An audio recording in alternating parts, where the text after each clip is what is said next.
Braineys, and welcome back to the channel. I hope you guys are doing super well and studying properly for your exams. I am your Brainy mentor, and today we'll be doing our fifth chapter of this book, this book is Flamingos. So fifth chapter of Flamingos, which is Indigo. So let's begin with this chapter. In this chapter, जो हमारे writer हैं वो हैं Louis Fisher. यहाँ पर वो किसके बारे में बताएंगे? He'll be telling about Mahatma Gandhi. तो ये चैप्टर है उनकी बुक में से लिया गया. उनकी बुक है the life of Mahatma Gandhi. उसमें से एक छोटा सा पार्ट है ये chapter. So let's see this chapter. क्या बोला गया यहाँ पे? फ्रॉम हेयर कि बोला गया कि जब मैंने गांधी जी को फर्स्ट टाइम विजिट किया 1942 में, तब वो कहाँ पर थे? वो अपने आश्रम में थे. और आश्रम कहाँ पर था? इन सेवाग्राम. ठीक है, सेवाग्राम इन सेंट्रल इंडिया. तो गांधी जी ने बोला मैं तुम्हें बताऊंगा कि उस टाइम पर कैसे हुआ था. 1917 में मेरे अंदर से कैसी बात आई थी, क्या मैंने डिसाइड किया था, मैं ब्रिटिश को कैसे निकालूंगा. सो अब गांधी जी आगे पूरी स्टोरी बताते हैं. तो वो बोलते हैं कि जो गांधी जी थी ना, वो दिसंबर 1916 में कहाँ पर जाते हैं? लखनऊ में जाते हैं, जहाँ पर इंडियन नेशनल कांग्रेस की कोई एनुअल कन्वेंशन होनी थी, मतलब मीटिंग होनी थी. तो वहाँ पर बहुत ज़्यादा डेलीगेट्स आते हैं, बहुत विजिटर्स आते हैं. एंड वहाँ पर एक बहुत पुअर सा पेजेंट, एक बहुत पुअर सा फार्मर उनके पास आता है और कहता है कि मेरा नाम है राजकुमार शुक्ला और मैं कहाँ से हूँ? मैं चंपारण से हूँ एंड मैं चाहता हूँ कि आप हमारे डिस्ट्रिक्ट में आओ. तो गांधी जी ने उस जगह का नाम ही नहीं सुना था. चंपारण जगह का नाम ही नहीं सुना था. वो जगह थी कहाँ पर? In the foot hills of Himalayas near the kingdom of Nepal. Nepal के पास थी, हिमालयाज के नीचे, लाइक हिमालयाज के पास में. ठीक है. फिर अब वहाँ पर प्रॉब्लम क्या थी? जो चंपारण के पेजेंट्स थे ना, वो शेयर क्रॉपर्स थे. शेयर क्रॉपर्स मतलब वो कुछ अपना पार्ट लाइक पीजेंट्स थे, फार्मर्स थे, और कुछ अपना पार्ट वो ब्रिटिशर्स को भी देते थे. वो बहुत इलिटरेट थे, पढ़े लिखे नहीं थे और रेसोल्यूट थे, डिटर्मिन्ड थे. तो जो राजकुमार शुक्ला थे ना, वो आए थे गांधी जी से मिलने, क्योंकि उनको एक कंप्लेंट करनी थी कि उनके साथ बहुत ज़्यादा इनजस्टिस हो रहा है. तो क्या इनजस्टिस हो रहा है यहाँ पर भी पता चलेगा. बट जब वो कहते हैं कि ये बात है, तो किसी ने उनको बोला कि हाँ you have to go to and talk to Gandhi ji, वही आपकी मैटर पूरी सॉल्व करेंगे. फिर गांधी जी कहते हैं कि अभी मेरे पास बहुत ज़्यादा काम है. I will complete all my appointments and then I will come to you. तुम फिर मतलब गांधी जी फिर कहते हैं ठीक है. वो कहता है कि प्लीज़ फिक्स अ डेट. तो गांधी जी ने फिक्स कर देते हैं डेट कि मैं कैलकाटा को आऊँगा, कैलकाटा में आऊँगा, इस डेट को आऊँगा, तुम आना, वहाँ से मिलना मुझे एंड वहाँ से ले जाना.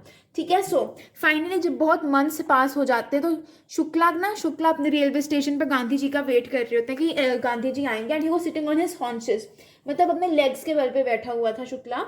एंड उन्होंने देखा कि गांधी जी आ गए हैं. देन उन दोनों ने ट्रेन पकड़ी एंड वो पटना से and they boarded a train for the city of Patna in Bihar. तो शुक्ला जी उनको लेकर जाते हैं एक लॉयर के घर में. लॉयर का नाम क्या था? राजेंद्र प्रसाद, जो कि बाद में हमारे कांग्रेस पार्टी के और इंडिया के दोनों के क्या बने थे? प्रेसिडेंट बने थे. तो जो राजेंद्र प्रसाद थे ना, वो अपने टाउन में नहीं थे, अपने ऑफिस में नहीं थे. तो जो वहाँ पे सर्वेंट्स थे, उनको पता था कि जो राजकुमार शुक्ला है पुअर ह्यूमन फार्मर है. तो वो बोलते हैं ठीक है, just come and sit in side. So they let him stay on the ground with his companion. अब यहाँ पर क्या होता है? गांधी जी को भी उन्होंने सोचा कि ये भी कोई अलग से कोई पेजेंट है, कोई फार्मर है.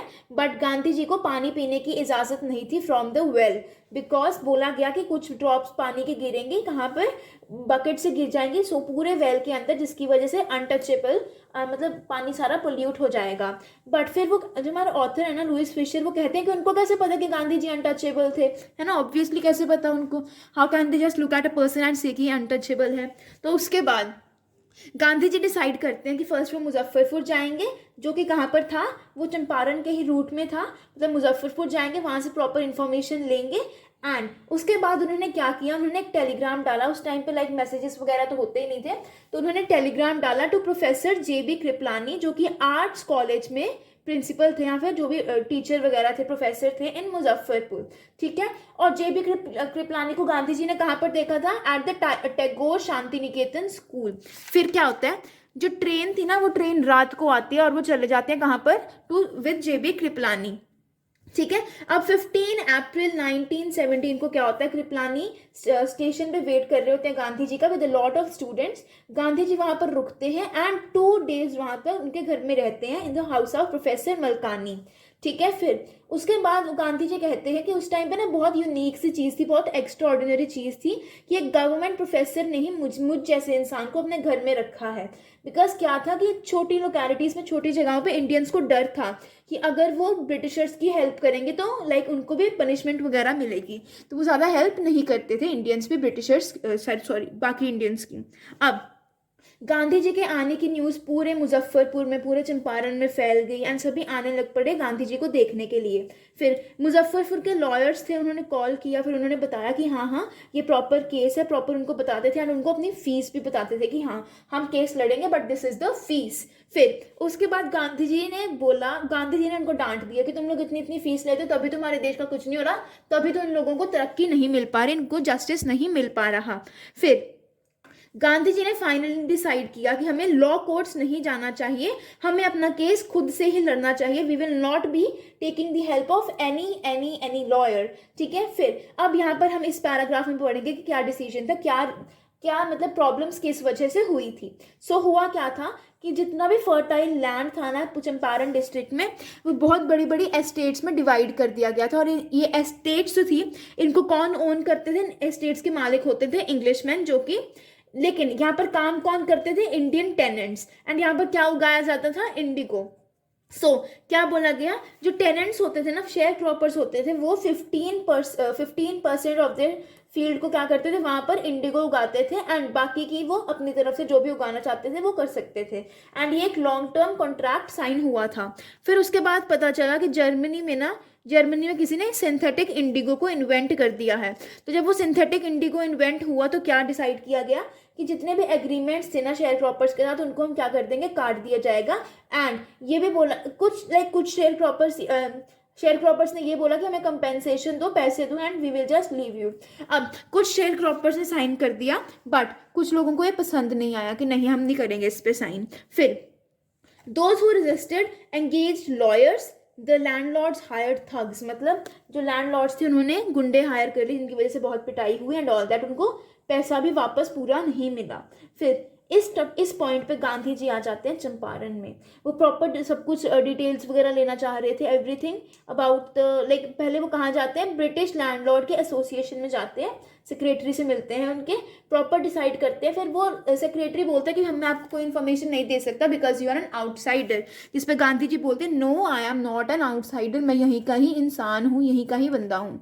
ठीक है। फिर उसके बाद गांधी जी ने किसको कॉल किया, British official commissioner of the Tirhut division, उनको कॉल किया। एंड कमिश्नर, फिर गांधी जी बताते कि कमिश्नर ने मुझे बुली किया एंड मुझे बोला कि तिरहुत छोड़ के चले जाओ, बट गांधी जी ने नहीं छोड़ा। वो कहाँ पर चले गए, ही शिफ्टेड टू मोतीहारी, जो कि चंपारण की कैपिटल थी। अब वहां पर बहुत से लॉयर्स आए, बहुत से लोग आए गांधी जी से मिलने। एंड फिर वो कहाँ पे, एक वो घर में गए एंड उस घर को उन्होंने आज अपना हेडक्वार्टर यूज करना शुरू कर दिया। वहां पे इन्वेस्टिगेशंस थी। अब इसी टाइम पे ना एक रिपोर्ट आती है कि क्या हुआ, एक पेजेंट को ना मारा पीटा गया, उससे यार बुरा बिहेव किया गया है। तो गांधी जी ने सोचा कि मैं जाऊंगा एंड उस इंसान से मिल के आऊंगा ऑन एन एलिफेंट। बट वो ज्यादा दूर नहीं गए थे। तब क्या होता है, एक पुलिस सुप्रिटेंडेंट का मैसेंजर आता है और बोलता है कि तुम्हें वापस रिटर्न करना पड़ेगा, you have to come back to your town. After that Gandhi ji क्या करते हैं, वो घर चले जाते हैं। वहां पर उन्हें क्या मिलता है, एक नोटिस मिलता है फ्रॉम द गवर्नमेंट। नोटिस पे लिखा होता है कि you have to quit Champaran. जबकि गांधी जी ना मना कर देते हैं कि मैं नहीं मानूंगा। गांधी जी को इसके बदले में क्या होता है, गांधी जी को सम्मन मिलता है कि आपको कोर्ट में आना पड़ेगा। ठीक है। अब पूरी रात, उस रात क्या होता है, गांधी जी उठे रहते हैं, सोते नहीं है। एंड देन वो टेलीग्राफ करते हैं राजेंद्र प्रसाद को और उनको बोलते हैं come and bring your influential friends also with you. फिर उन्होंने कुछ इंस्ट्रक्शंस आश्रम को भी पहुंचा दी और पूरी रिपोर्ट वाइसरॉय को भी सेंड कर दी। अब अगले दिन क्या होता है, सुबह के टाइम पे मोतीहारी का जो टाउन था वहां पर बहुत ज्यादा पेजेंट्स इकट्ठे हो जाते हैं। उनको ये नहीं पता था कि गांधी जी ने साउथ अफ्रीका में क्या किया, बट उनको ये पता था कि ये वो महात्मा है जो हमारी हेल्प करेंगे उन अथॉरिटीज से बचाने में। एंड वो उनके उन महात्मा पे ही प्रॉब्लम आ गई थी बिकॉज ऑफ देम ओनली। तो ऑफिशियल्स जो थे ना वो बहुत पावरलेस हो गए थे in front of all the जितने भी पेजेंट्स थे वहां पर, वो कंट्रोल में नहीं हो रहे थे पेजेंट्स। एंड गांधी जी की हेल्प के बिना वो लाइक कंट्रोल हो भी नहीं सकते थे। फिर तो प्रोसिक्यूटर ने बोला जज को कि आप क्या करो, आप ट्रायल को थोड़ा पोस्टपोन कर दो। बट गांधी जी ने बोला कि नहीं, गांधी जी बोलते हैं कि नहीं आप डिले नहीं करोगे।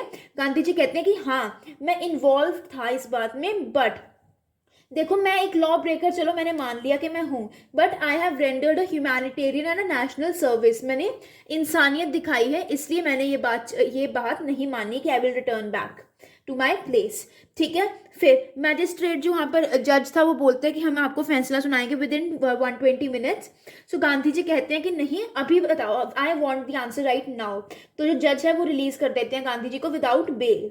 ठीक है। फिर जज कहता है कि वो जजमेंट 7 डेज के तक नहीं देंगे एंड तब तक गांधी जी को पूरी लिबर्टी होगी, वो कुछ भी कर सकते हैं। टिल 7 डेज गांधी जी को कोई प्रॉब्लम्स नहीं होंगी। फिर उसके बाद बहुत बड़े बड़े लॉयर्स आते हैं जैसे कि मौलाना मजहरुल, ब्रिज किशोर बाबू, राजेंद्र प्रसाद। वो बहुत अपॉइंटमेंट्स करते हैं, मतलब बहुत उनके साथ आते हैं, गांधी जी के साथ अपॉइंटमेंट करते हैं।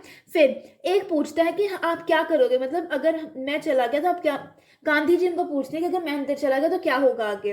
तो फिर वो बाकी लॉयर्स जो है ना वो कहते हैं कि हम भी आपके साथ ही जाएंगे and they are ready to follow him into jail. तो इस बात पे गांधी जी का बोलते हैं आधी बैटल तो हमने इसी बात से जीत ली है कि तुम सब इकट्ठे होने के लिए तैयार हो, you are ready to fight.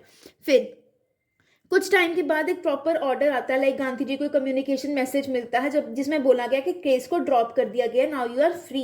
And ये फर्स्ट टाइम हुआ था इन मॉडर्न इंडिया।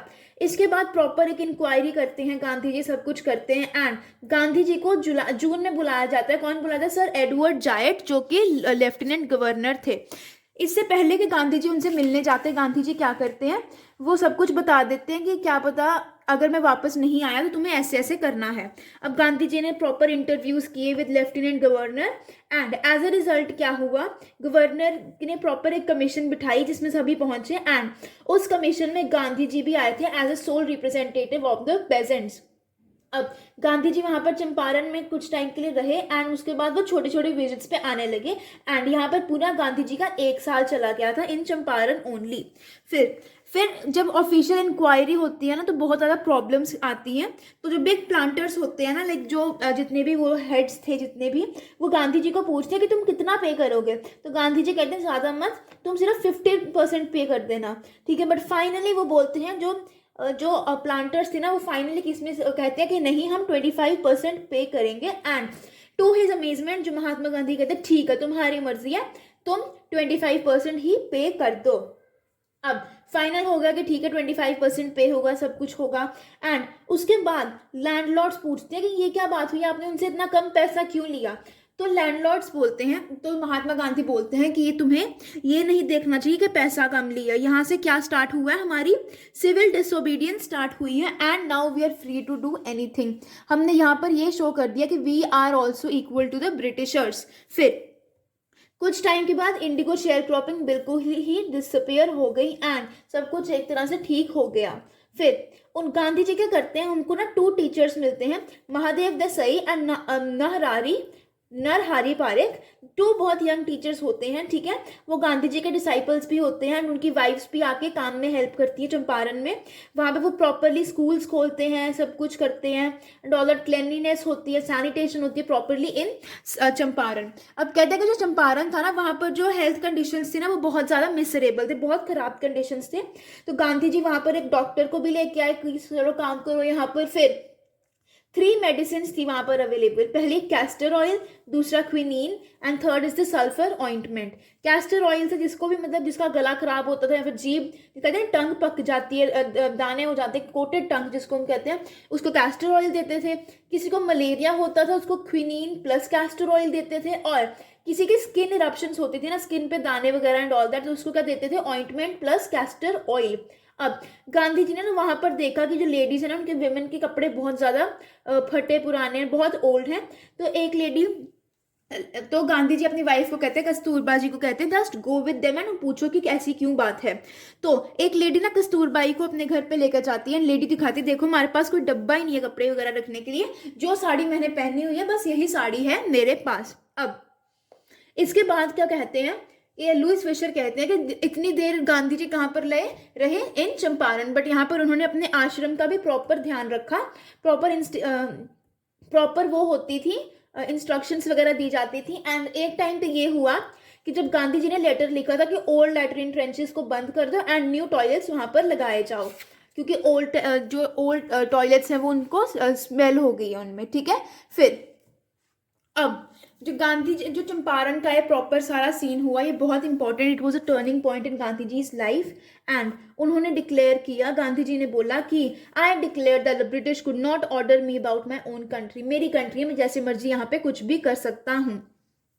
धीरे धीरे सब कुछ like everybody became very favourite, Gandhi ji को सभी पसंद करने लग पड़े। एंड फिर एक इंग्लिश पैसिफिस्ट थे जिनका नाम था चार्ल्स फेरियर एंड्रयूज, वो गांधी जी के बहुत बड़े क्या बन गए, बहुत बड़े उनके यू कैन से डिसाइपल बन गए, उनके पुजारी काइंड ऑफ कह सकते हैं, उनके वो बन गए। एंड जब गांधी जी ने जाना था ना, लाइक जब चार्ल्स फ्रियर एंडवर ने फिजी आइलैंड्स जाना था, तो गांधी जी उनको बाय बाय बोलते हैं, और पर फ्रायर पूछते हैं कि आप चाहते हो कि मैं यहाँ पे रुक जाऊँ आपकी हेल्प करने के लिए, बट गांधी जी बोलते हैं नहीं, अगर ऐसा होगा तो चीटिंग हो जाएगी, कि हमारे पास में तो इंग्लिश मैन भी होगा, ऐसी चीटिंग हम नहीं करेंगे, because mister Andrews because he happens to be an Englishman, ठीक है। फिर राजेंद्र प्रसाद बोलते हैं कि गांधी जी ने हमारा दिमाग अच्छे से पढ़ लिया था, हमारे पास कोई रिप्लाई नहीं था, एंड गांधी जी ने इस तरह से हमको क्या सिखाया, सेल्फ रिलायंस, इंग्लिश मैन को अलो नहीं किया हेल्प करने के, जिसकी वजह से हमने क्या सीखा, सेल्फ रिलायंस सीखी। एंड सेल्फ रिलायंस और Indian independence and help to sharecroppers were all bound together, self reliance से ही इंडिया की इंडिपेंडेंस आई, और शेयर क्रॉपर्स भी लाइक उनको भी अच्छा सब कुछ प्रोवाइड होने लग पड़ा। Clear? That was it for the chapter. I hope you liked the video. If you did, don't forget to like, share and subscribe to the channel. You are a Brainy Mentor. Have a great day ahead.